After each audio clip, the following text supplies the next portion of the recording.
1971 সালে চাঁপাইনবাবগঞ্জের বিনোদপুরে 24 জনকে হত্যার অপরাধে রাজাকার মাহিদুর রহমান ও আফসার হোসেনকে আমৃত্যু কারাদণ্ড দিয়েছে আন্তর্জাতিক অপরাধ ট্রাইব্যুনাল 2। 133 পৃষ্ঠা মূল রায়ের সংক্ষিপ্ত রায় পড়ে শোনান ট্রাইব্যুনাল 2 এর চেয়ারম্যান ওবায়দুল হাসান।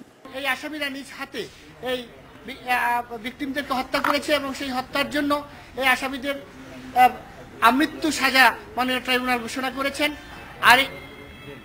এবং আরেকটি চার্জে তাদেরকে 5 বছরের জেল দিয়েছে। রায়ে হতাশ মামলার বাদী বদিউর রহমান বুদ্ধ।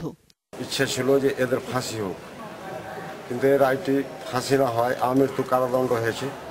কিছুটা হয়েছে, কিন্তু আমি পুরোপুরি সন্তুষ্ট নই। রায়ের পর্যবেক্ষণে ট্রাইব্যুনাল একটি অভিযোগে সাজা ভোগ করার কথা ট্রাইব্যুনালকে না জানানোর জন্য তদন্ত সংস্থার সমালোচনা করেছেন।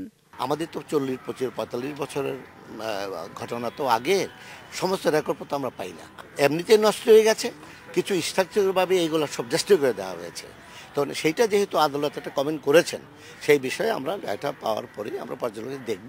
আসামি পক্ষের আইনজীবী আব্দুস সোবহান তরফদার জানিয়েছেন, পুরো রায় পেলে আপিল করা হবে। 1 নম্বর 2 নম্বর চার্জের বিষয়ে আমাদের বক্তব্য ছিল ডিফেন্স থেকে যে এই চার্জের বিষয়েও ইতিপূর্বে কেস হয়েছে এবং গভর্নমেন্ট পরবর্তীতে সেই কেসটাকে 494-এ উইথড্র করছে। আন্তর্জাতিক অপরাধ ট্রাইব্যুনালের 18তম রায় এটি। জান্নাতুল ফেরদাউস তানভী, ইন্ডিপেন্ডেন্ট নিউজ, ঢাকা।